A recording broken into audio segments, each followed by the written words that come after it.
تو جمعے کے دن سورہ کہف کی تلاوت کو اپنے اوپر لازم قرار دے دیں کہ یہ سورت ہر فتنہ بالخصوص دجال کے فتنے سے ایک بہترین یہ ڈھال ہے اس سے بچنے کے لیے۔ تو جمعے کے دن 20 سے 30 منٹ، اب سارا ہفتہ، پورے ہفتے میں 20 سے 30 منٹ جمعے کے دن نکال کے ہم اس سورت کو پڑھ لیں، اللہ ہمیں دجال کے فتنے سے اللہ ہماری حفاظت فرمائیں گے، کیونکہ روئے زمین پر دجال کے فتنے سے بڑا اور کوئی فتنہ نہیں ہوگا۔ کہ دجال کا فتنہ اتنا بڑا فتنہ ہے، اس کا اندازہ اس سے لگائیں کہ جتنے بھی نبی آئے ہر نبی نے اپنی امت کو دجال کے فتنے سے ڈرایا۔ حضور اکرم صلی اللہ علیہ وسلم خود فرماتے ہیں، جس کا مفہوم ہے ہر نبی نے اپنی امت کو دجال کے فتنے سے ڈرایا ہے۔ اب باقی نبیوں کے دور میں تو دجال نہیں آیا، میں آخری نبی ہوں۔ اب یہ یقینی بات ہے کہ یہ دجال کا جو فتنہ برپا ہوگا وہ میری امت کے زمانے میں برپا ہوگا، اس لیے اللہ کے رسول صلی اللہ علیہ وسلم نے اس فتنے سے بچنے کے لیے بہت سارے اعمال بتائے، ان میں سے ایک سورہ کہف بھی ہے۔ اور خود حضور اکرم صلی اللہ علیہ وسلم کا بھی یہ معمول تھا کہ آپ نے بھی اس دجال کے فتنے سے پناہ مانگی ہے۔ جو آپ صلی اللہ علیہ وسلم دعائیں مانگا کرتے تھے روزانہ کے اعتبار سے،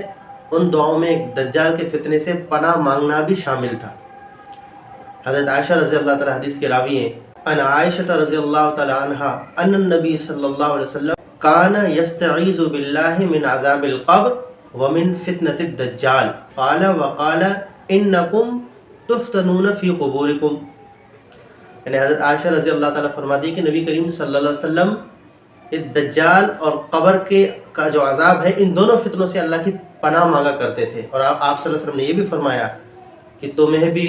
قبر میں آزمایا جائے گا۔ تو اس دجال کے فتنے سے حفاظت کے لیے ہم اعمال کریں، ابھی یہ زمانہ قریب ہے دجال کے نکلنے کا۔ اور حضور اکرم صلی اللہ علیہ وسلم نے فرمایا جو شخص سورہ کہف کو اس طرح پڑھے جس طرح یہ سورہ اتاری گئی ہے،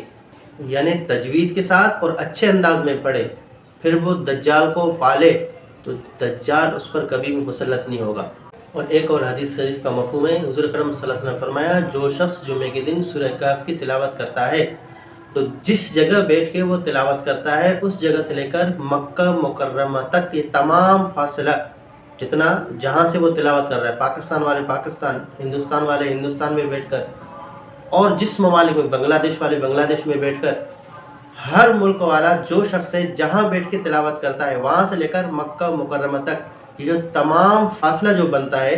یہ تمام فاصلہ نور سے منور ہوگا اس کے لیے۔ اور ایک اور حدیث شریف کا مفہوم ہے، نبی کریم صلی اللہ علیہ وسلم فرمایا جو شخص جمعے کے دن سورہ کہف پڑھتا ہے تو اس جمعے سے لے کر دوسرے جمعے تک، اس جمعے سے لے کر دوسرے جمعے تک اس کے لیے ایک نور جگمگاتا ہے۔ ایک اور حدیث شریف کا مفہوم ہے کہ جو شخص سورہ کہف کی ابتدائی 10 آیتیں یاد کرتا ہے اللہ اسے دجال کے فتنے سے بچائیں گے۔ ایک اور حدیث شریف کا مفہوم ہے جو شخص سورہ کہف کی آخری 10 آیتیں یاد کرے پھر دجال نکل آئے تو دجال اس پر کبھی غلبہ نہیں پائے گا۔ تو اس لیے میرے بھائی یہ ہمارے لیے ضروری ہے کہ ہم اعمال کریں کہ دیکھو اتنا بڑا فتنہ ہے کہ جس فتنے کے متعلق سارے نبیوں نے اپنی امتوں کو ڈرایا، کتنا بڑا فتنہ ہوگا جس فتنے سے اللہ کے نبی خود پناہ مانگ رہے، کتنا بڑا فتنہ ہوگا کہ جس فتنے سے حفاظت کے لیے اللہ کے رسول صلی اللہ علیہ وسلم اعمال بتا رہے ہیں،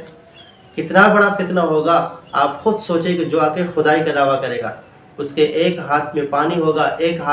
ہاتھ میں آگ، اور وہ کسی کو بلا کے کہے گا کہ بتا تیرا ابا تیرا دادا وہ کب فوت ہو گئے، وہ تو کہے گا وہ تو 70 سال 60 سال پہلے۔ یہ کمبخت اللہ اس کو اختیار دے گا، یہ کمبخت ان کو زندہ کر کے اس کے سامنے لائے گا اور بارشیں برسائے گا،